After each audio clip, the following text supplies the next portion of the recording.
Welcome, everyone, to your Week 3 preview of the Browns hosting the Tennessee Titans. This is the Believeland Brits podcast.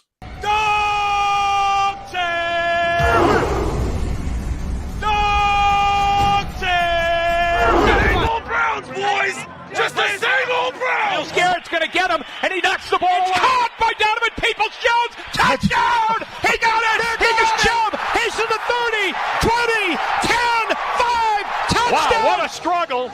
The way it should be, I guess. Brownies, here we go! Woo, woo. Here we go, Brownies!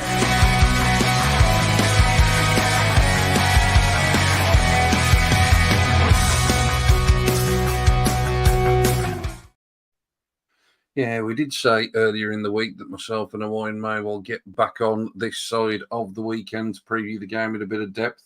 Bit of a post-mortem, wasn't it, really, let's be honest, on Tuesday. Thank God it was Monday Night Football, though, mate, so I don't think I could take another day of Browns Facebook, Browns Twitter. It's been a hell of a week. How are you, matey? Had a good week? Yeah, I'm all right. Had a fair share of arguments on Facebook this week, like you said, but other than that, yeah, kept busy. Yeah, we're not going to go back too much. I think we're just going over old ground, aren't we? So we might as well just plough forward. What's been has been. I think whatever your viewpoints on what the issues are, I think we're all in agreement that all we want is it for it to be an awful lot better. Does that start on Sunday is the question. We very briefly both sort of said that we thought that we would get back in the win column on Sunday. My view hasn't changed. I'm sure yours hasn't either, but we'll break it down in a bit more detail. Let's start on the offensive side of the ball, mate. Obviously, we speculated Kareem Hunt may well be brought in. I said it felt almost inevitable, and inevitable it was. The news broke pretty much, 12 hours after we'd recorded. He was coming in for a visit, and he'd signed pretty much there and then. So we'll see how much of an impact he makes, if any, this week. I would assume he would likely dress. Obviously, Stefanski saying Jerome Ford will get the start. But, we talked about it enough, mate. It's obviously passing game. We want to see some improvement. So what do you see being the way things shake down from the offense on Sunday? I do think that there's going to be an improvement. I think there has to be an improvement. It'd be interesting to see how Stefanski sort of plays it. The first full game without Nick Chubb, so interested to see how much he runs, what sort of formations he runs out of, and whether that makes a difference to how Watson's playing. I think they'd have probably gone.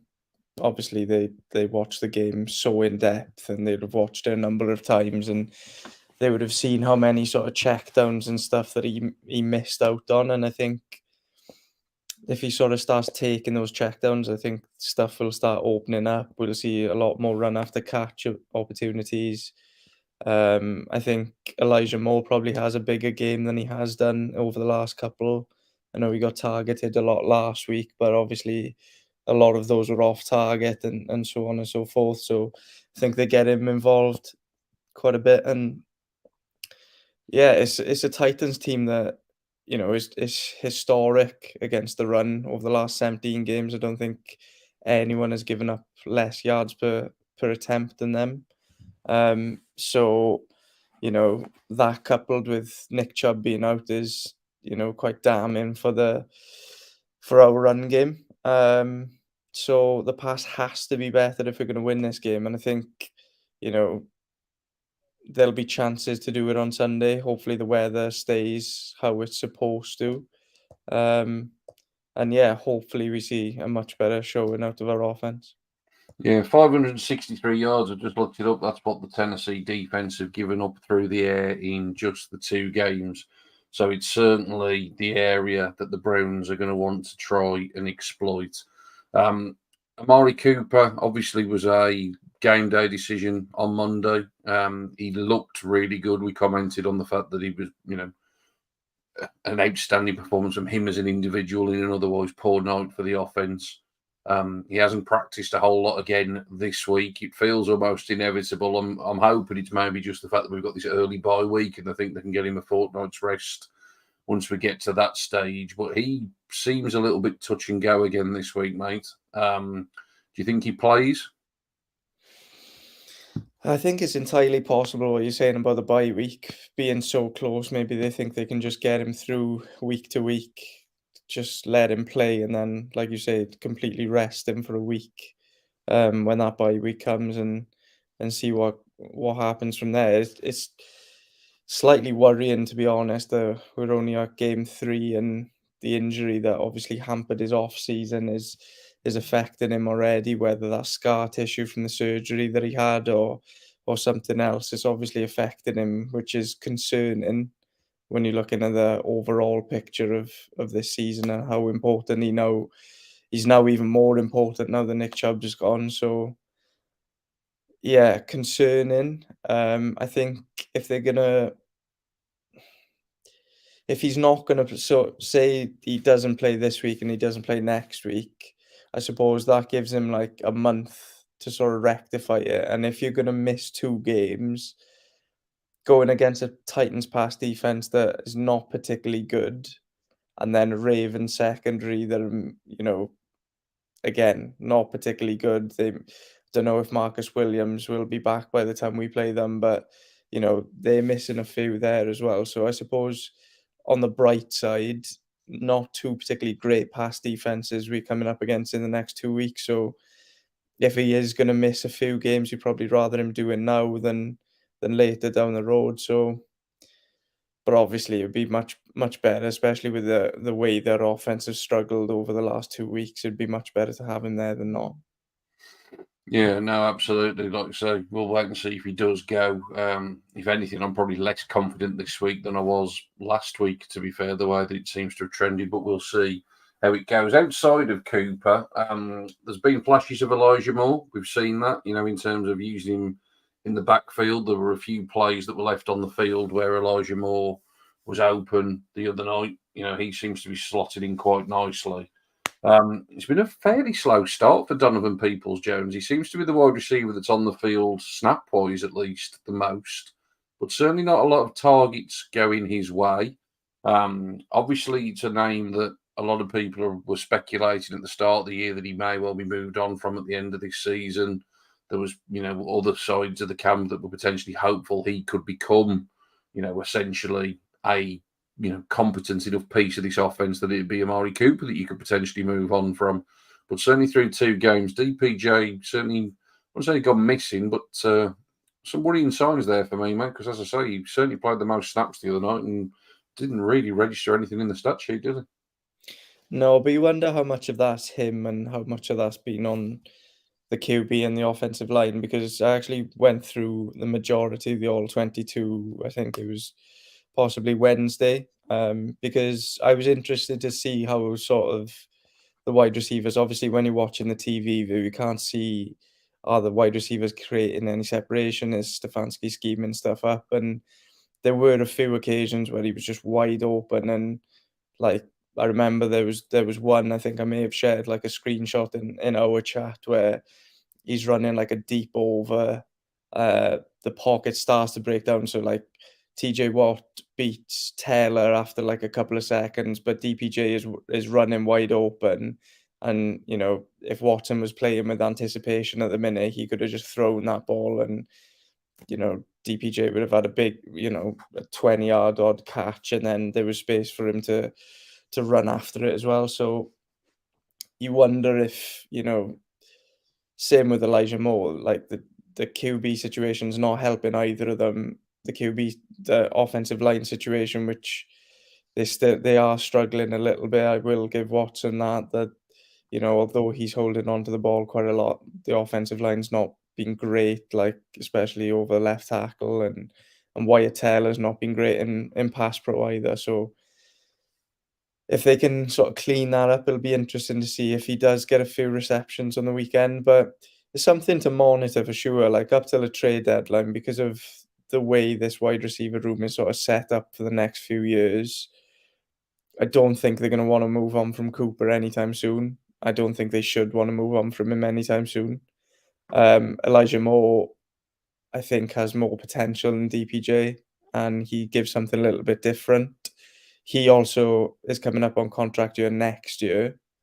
So Yeah, maybe DPJ just ends up the odd one out there, and maybe like towards a trade deadline something does happen, but still a really good piece of this offense, and they need to find a way to unlock that over the next few games. Yeah, definitely. There needs to be more from the offense altogether, doesn't there? Like, as we continually keep saying, I think the David Bell, I thought, showed some glimpses the other night. He was only actually on the field for 11 snaps and had 3 targets thrown his way. So he made the most of the opportunities that he got. Marquise Goodwin, obviously, great story in terms of him even coming back and playing. He's in here as the deep threat. It so far just hasn't worked and hasn't connected at all. They seem to be on a different page, him and Deshaun, at this moment in time. The fear I've got for this week is Kevin Byard always seems to play very well against the Cleveland Browns. And I've just got this horrible feeling that we might see one of those deep shots picked off. But we do need to start stretching the field a little bit with this offense, don't we? So be interested to see what develops outside of there. Last thing on the offense, mate, we've touched a little bit on the offensive line. I'm going to just bring in the offensive line and the tight end group in as a whole, because the Kevin Stefanski offense throughout his time here has featured lots of 2 tight end sets, 3 tight end sets. That was pre Deshaun Watson, because since Deshaun Watson's come in, he hasn't sort of run that package an awful lot. And if you actually look at the snap counts from the other night, Harrison Bryant, the second tight end, was only on the field for 26 plays, which was less than a third of the plays. And Jordan Akins was only on the field for 9 plays total. So he seems to have gone away from this sort of heavy personnel, if you like, in terms of the tight ends and the line. We've had a few ding-dongs on Facebook and Twitter this week, as you say. But for me, there's that much money invested in this offensive line. We shouldn't need to be giving it a great deal of extra protection. It's paid enough money to deliver what it should be doing. But just in terms of that group overall, Titans pass rush, not as potent, certainly at least on paper, as the Steelers, although it's decent in its own right. How do you see the sort of issues that we have seen, in terms of, as you say, pressure coming up the middle?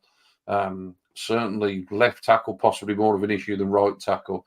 Do you think we see more of the tight ends this week to try and beef that line up a little bit? It's a tricky one, isn't it? Because the more tight ends on the field, you feel like the pass game is going to have, if that's going to have a negative effect on the pass game, especially when you look at last week and, obviously you've got Njoku who does, both at a really good level, passing and blocking, pass catching and blocking. Harrison Bryant's more of a receiving tight end, probably, than Jordan Akins. Yeah, last week, obviously, a couple of the big issues came from Harrison Bryant and Deshaun Watson. So uh, it's a tough one, isn't it? Like, you need to give Jedrick Wills more help at the moment because he is struggling. But it's about finding a balance between doing that and still having plenty of receiving options on the field as well. So it's going to be it's going to be an interesting watch Sunday to see what kind of direction they go in. The thing about having more tight ends on the field as well, we've done that in the past because we've been a run heavy team. Obviously when you have those heavier personnel packages on the field, teams are more frightened of the run, and then when you play action off that, when the team's run committed, you get these wide open routes from like tight ends and receivers. But because we now don't have Nick Chubb and we haven't got that massive threat with a run, you wonder how effective like heavy personnel packages would be anyway. So yeah, I think it's gonna be a difficult balancing act to answer the question. And to just touch on the Titans pass rush, the one thing that does worry me this week is Jeffrey Simmons going up against Wyatt Taylor, because Taylor hasn't been good in pass pro since he really come to the Browns. Like, all of his highlight reel, like, obviously that's all going to come in run blocking anyway, but from all of his metrics and how he plays, his strength is run blocking, so he does need to tidy up that pass blocking, especially from now to the end of the season, you would assume that we go more pass heavy. So that's going to be something to keep an eye on Sunday. Yeah, he certainly struggled the other night. Larry Ogunjobi had a really good showing for the Steelers. So, yeah, like you say, certainly want more out of Wyatt Teller this week. Let's flip it to the other side of the ball. The defence, we've praised it no end, and rightfully so, in terms of what they've been able to produce through 2 games. We've seen over the last couple of years, though, that this team has found a defensive performance or two, and then we think, great, we've now found our level. And then all of a sudden, there's lots of miscommunication. Ryan Tannehill could put 400 yards up in the box score, and we could be run all over by Derrick Henry. I'm not thinking that's going to happen before we go any further. But, we've seen this defense, flash in the past. What do you think is different this time? Do you think it's different this time? And ultimately, do you think they keep it going this weekend? I do think it's different this time. I think one of the main differences is obviously coaching. They seem harder coached now than what they were. They seem to be enjoying it more now. Like the communication is visible on the field, whereas it wasn't, under Woods. And, obviously they had a lot of coverage busts under Woods. The D-line is obviously making a big difference. I think if we had the same D-line as what we had last year going into this game, you'd obviously worry about Derrick Henry gashing us up the middle quite a lot, and then what they could build off, from that. But if the run defense can stay stout on Sunday, as it has been, you look at the weapons that the Titans have got. I know DeAndre Hopkins is going to play, but he's had injury designation all week. Treylon Burks doesn't particularly scare me in this matchup because I would imagine Martin Emerson is up against him quite a lot, and similar skill sets there, both bigger bodies, both, relatively quick, both, can go up and get the ball. So, I see that as a bit more of like a T. Higgins versus Martin Emerson matchup, which he's fared in really well in the past. No real slot receiver of note, which is important when you look at the Browns' injury, this week with Newsom being out. So if the Titans had a really good slot receiver, I think you'd be more worried about that miss. But with him out as well, I'm not really scared of the Titans on offense. I think the Chargers defense isn't great, so that probably made them look a little bit better than what they were last week, I would think. So I think they can keep it up. I hope they keep it up because I think they're going to need to lean on the defense still for a few more weeks. So until the offense sorts it out, defense is going to have to pick up the slack. And like you said, the main thing is just finding consistency because we have seen this in spurts in the past. So let's hope that that's not the case now. Yeah, no, absolutely. As you mentioned there, Greg Newsom going to be definitely out, already ruled out of this one. So as you say, Ward and Emerson with the battles on the outside, more opportunities for the guys further down the depth chart on the nickel side of things.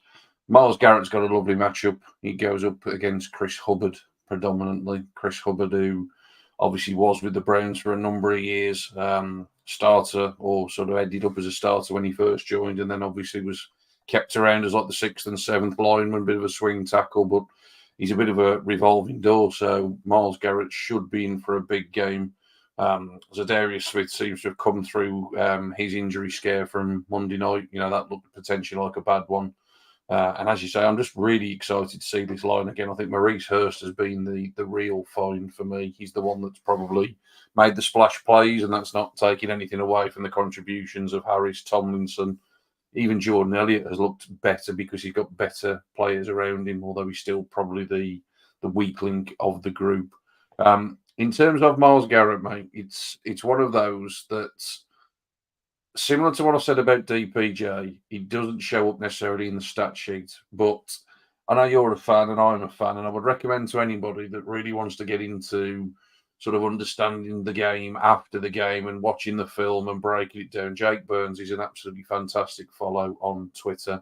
Myles Garrett had 11 snaps against the Steelers starting right tackle. Won 9 out of those 11 snaps. Kenny Pickett, to be fair to him, just got rid of the ball quickly. Ryan Tannehill has had his issues in the past of holding on to the ball too long. So is this the game that you think, for the people that think that the stats are the only thing that matters, is this the game that Myles Garrett actually gets 2 or 3 sacks maybe? Do you I think? hope so, because it's how tiresome is it hearing this every time he doesn't record a sack, or every time the Browns lose, this Myles Garrett hasn't, had enough of an impact on the game. He's having an impact by making the QB throw before his receivers are ready to receive the ball or create separation. So that's how he's having effects on games, with these pressures. I thought he was really unlucky actually not to get a couple of sacks last week. I hope he gets a couple this week. Like you said, him over Chris Hubbard, that could be a real problem for the Titans. The other side could be a real problem for the Titans as well. You forget that Andre Dillard, although he was a first-round pick for the Eagles, never started for the Eagles. Mm. He's only played 11 games in 5 seasons in the NFL. So that side of the line could be a real issue for them as well. So if the defensive tackles if they don't get a sack this week, if they don't get many pressures this week, but they stop Derrick Henry running the ball down the middle, that line could be a real problem just from the outside alone. Ogbo has done really well since he come in as well. So Yeah. yeah, like you say, really interested to see those sort of matchups this week. I think when you're looking at, obviously when Treylon Burks was in college, just touching on the wide receivers again, he was a receiver that did a lot of the line of scrimmage. I think his depth of pass was really low from what I remember, and I looked at that class quite deeply. But D-Hop, he's going to want contested balls down the sideline and stuff like that. Routes that take a couple of seconds to develop. So if they can get after Ryan Tannehill and he has to hold on to that ball a little bit longer for D-Hop to get open, they could have a big game Saturday and Sunday, sorry, and have a real impact on how this game goes. Yeah, I'm looking forward to it. And I'll just check the depth chart for the Titans. Well, they've already ruled out starting left guard Peter Skoronsky as well. So, like you Yeah. say, that left-hand side could be very tasty. I'm not going to go into too much detail, but I just want to just shout out our linebackers, because we often talk about the front, we often talk about the back end, and we forget the guys in the middle. But I think they've been absolutely stellar through 3 games. I think you kind of easily forget just how good Walker and JOK were to start last year. Fingers crossed they can stay healthy, because they look like a really good combination. And Shione Taki's just found himself a nice role in this defense when he's on the field. So, I think the linebacker core has been phenomenal. I do want to spend a bit of time, mate, talking special teams, because it has been a bit of an issue all around, if we're being completely honest. Outside probably of, I think the kickers have done their individual jobs reasonably well. Dusty Hopkins has missed one. We talked no end through the preseason. Kickers will miss kicks. That just happens. Justin Tucker missed a kick the other day. No one in Baltimore's asking for him to be cut. So, it happens. But Hawkes has been phenomenal since the day that he joined. So I think the kicking game is fine. Where I'm concerned, to be honest, is coverage. And certainly return. I mean, kick return, you might as well take it out of the game now. Jerome Ford's still down as the kick returner. I don't think he's returned one all campaign. And if he's now the starting running back, I'll be surprised if he's back there gathering them in. But let's be honest, it's somebody waving it over the head. But certainly punt coverage and punt return. The Browns lost out that battle on Monday night, and often close games come down to special teams. So Bubba Venturone's got a bit of work to do here, mate, because that's one area that, for me, we haven't seen that sort of step, if you like, from the coaching change. It still looks very, very disjointed, if I'm being polite. Yeah, I agree. Obviously last week was a bit rough because we gave up some really bad starting field position from fielding punts. And that obviously has a big impact on the percentage chances of you scoring points. So, obviously we need to get that cleaned up. It was a bit strange that it even happened in the first place, because DPJ is not exactly inexperienced when it comes to fielding punts either. So why that suddenly decided to go like that last week is a bit odd. I agree with Ford. I don't think he'll be back there. I wonder if that maybe causes them to elevate Jalen Darden from the practice squad because he's the other one that was getting work there in the preseason, did it in college very, very effectively, like a really shifty type wide receiver. So I'd be interested to see if he gets a practice elevation on the weekend to do that. But yeah, it's just all about not giving up that field position. Otherwise, the special teams have been okay. There was, I think, one penalty that was relatively costly on punt coverage last week, if I remember correctly. I was quite interested actually to see, I think it's Jake Trotter or one of the ESPN guys every week sort of brings out the offensive, defensive, special teams rankings. And I was quite interested. The Browns are ranked 7th in special teams on ESPN, which I would not have had that if I was to guess. So they must be doing something right. And like you said, the kicking game is probably the most important. But like you say, we can't be starting drives from inside out 10 as often as what we were last week. Yeah, no, definitely. Certainly want to see that cleaned up. So yeah, I'd imagine DPJ will sort of be back there again. Just hopefully put it down to one bad game. As you say, he's done well since taking over those duties. So fingers crossed he does.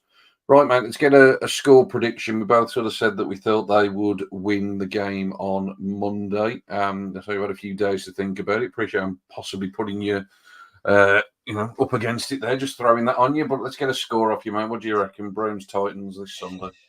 I think I'll go for 26-18. I think they're going to win quite comfortably. 26-18 sounds okay to me. I've got to be honest. I'm back in the sort of believe it when I see it camp now with this offense. So I'm gonna go 20 points. I think 20 points, 2 touchdown drives, 2 field goal drives. That would sort of to me seem like an improvement. I still think the defense will sort of hold a bit end of the bargain. So I'm going to go the Browns winning 20 points to 13. So we both got them winning by basically a sort of touchdown. So we'll wait and see. We'll have a quick look, mate, around the rest of the league. Seems some really one-sided games on Pick'ems this week, according to the vast majority of people. But we will see. Throws right sideline and picked off. They got it down the sideline. It's Denzel Ward. Yeah, so this week, as I say, fairly one-sided according to the old NFL Pick'ems league selectors.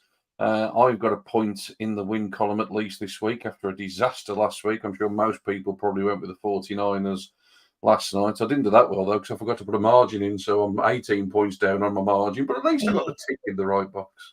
Oh, it's done that for me as well. I did put 6 down, but it's given me 0. I don't know why. Same thing. Never mind, mate. Never mind. But the rest of the games, as I say, there are some one-sided ones on this one. So let's whiz through these. Colts at the Ravens. Yeah, Ravens. I think, especially with Minshew could pull off a miracle, hopefully, but yeah, I don't see that being competitive. Yeah, I think the Ravens have been very Baltimore-like, very efficient. They're only ever going to do as much as they need to do. Feels like they've got some gears to move into, and like you say, with the Colts down, the exciting Richardson, it's probably definitely going to be a home win, you would think. We've touched on Browns Titans. We're both going with the Browns, as do the vast majority of people. 64% pick the Cleveland Browns as it stands.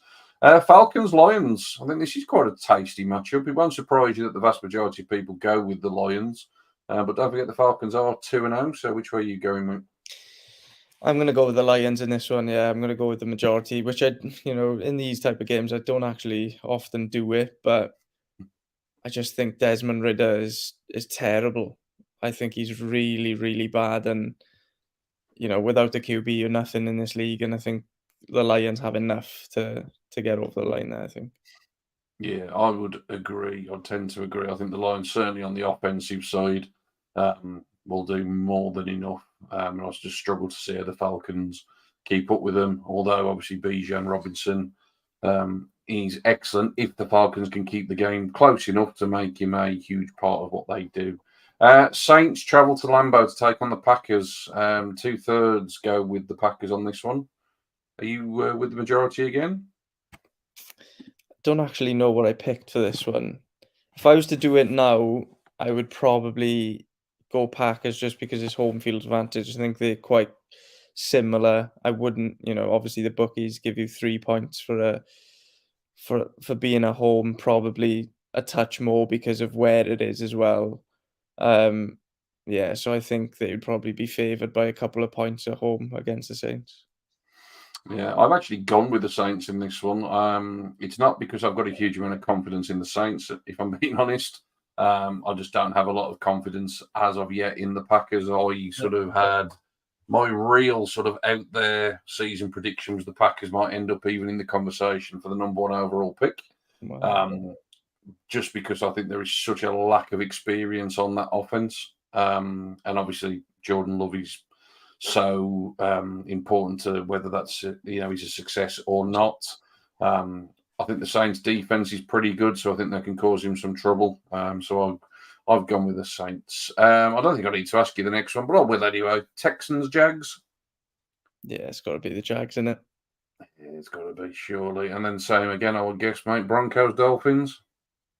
Yeah, I think that one's going to be pretty one-sided if I was to take a guess at the moment. Yeah, and I think the Broncos implosion that we talked about before the start of the season it could be coming quite quickly, I think. Yeah, I wrote about it for full 10 yards last week. Me and Sean Tyler do Pick Six article every week. Go check that out. Yeah, it shows you how far the Broncos have fallen in the public's view as well, doesn't it? Only 2% pick the Broncos. Appreciate it's on the road, but 2%. Not good at all. Closest game of the week, according to the public, is the Chargers at the Vikings. Vikings now, of course, with Cam Akers. This is a tough one. I'm a big believer in Justin Herbert, and I'm a big believer in the better QB more often than not wins. I think Kirk Cousins is so mid. Like, I've had such a big problem with Kirk Cousins for years. Every time the Browns have a rumor that they're trading for Kirk Cousins, it really does my head in. So I'm going to ride with the Chargers here, even though Staley is so far out of his depth. It's unbelievable how he's still in a job. I'm not sure. Yeah, I've gone with the Vikings. I just cannot trust the Chargers to get the job done. Just cannot trust them at all. So I've gone with the Vikings in that one. Patriots are actually favoured by the public on the road against the Jets. I'm obviously, if Aaron Rodgers was quarterback, they should probably be similar to the Dolphins Broncos, I would guess. But obviously, Zach Wilson at quarterback. It's a 50-50 game as such. But like I said, the Patriots slightly favoured. I know you're keen on the Jets roster, so are you going with the home team? I just can't do it. I can't do Zach Wilson against Bill Belichick. Like, there's just absolutely no shot that I'm going there. As much as I like the Jets roster, I just can't do it. Yeah, they need to get Brees Hall a lot more involved. I know the game plan kind of went against them last week, but he only had 4 touches. The Jets will win a lot more games if he has a lot more touches than that. The Bills looked very good at home. Obviously, had a bad start on the road. They're back on the road against the Commanders, who've quietly been better than advertised so far. I think the Commanders roster is pretty good. So if Sam Howell can keep on, improving as the season goes on, I think they'll do okay this year. Don't know whether they've quite got enough to beat the Bills, but I'd be tempted at taking a risk and picking the Commanders here. Yeah, I've actually picked the Commanders. I think the defensive front really matches up well. I do think the Bills are a different proposition on the road as well. So yeah, I've actually gone for the upset. You can tell I'm already a few points behind. I'm going for a few out there ones. Panthers with Andy Dalton at quarterback at the Seahawks. Seahawks, like that Panthers like wide receiver room and offense in general is rough, real rough. Another 98% selection there with the Seahawks. Obviously, a huge bounce back. They were probably the most disappointing team week one. Nobody expected they would get trounced by the Rams, but certainly bounced back in style last week, didn't they? Cowboys 98% to 2. I'm surprised it's as low as 98% for the Cowboys at the Cardinals, mate. Yeah, that's no brainer, is it really? You would assume so. The next one, the Sorry for same. Josh Dobbs going into that one because that could get real ugly real quick. It certainly could. Obviously, Trevon Diggs out now, but the Cowboys still got more than enough on that defense. Micah Parsons playing at an unbelievably high level as well. Bears, Chiefs, another 99% won this one. Not surprising to the Bears, 99% picked the Chiefs. I can probably add me and you to that list, I would guess. 100%. And like we said about the Broncos, I think the Bears implosion is well underway, and I don't see that stopping anytime soon. Couldn't believe pre-season people were really talking the Bears up. Steelers, Raiders, interesting game. This one, again, a bit of a 50-50, 49% to 51. It's Sunday night football, which bit of a strange selection for the Sunday nighter, but there you go. It is what it is. Steelers, Raiders, mate. Yeah, I won't be staying up for it, that's for sure. I think the Raiders probably win it. I don't think the Steelers are very good at all. I think the only chance the Steelers have of winning is from Highsmith and TJ Watt again. But it's only so often they can do that. So I think the Raiders win this one. Yeah, I agree, mate. And as you say, there's only so many times you're going to score 2 defensive touchdowns. And as you say, every time that the opposition starts to drive, they're not going to be pinned back in the 5. And just everything just absolutely went their way on Monday night, didn't it? So, yeah, I agree, mate. I think the Raiders win that one. Eagles at the red hot Tampa Bay Buccaneers.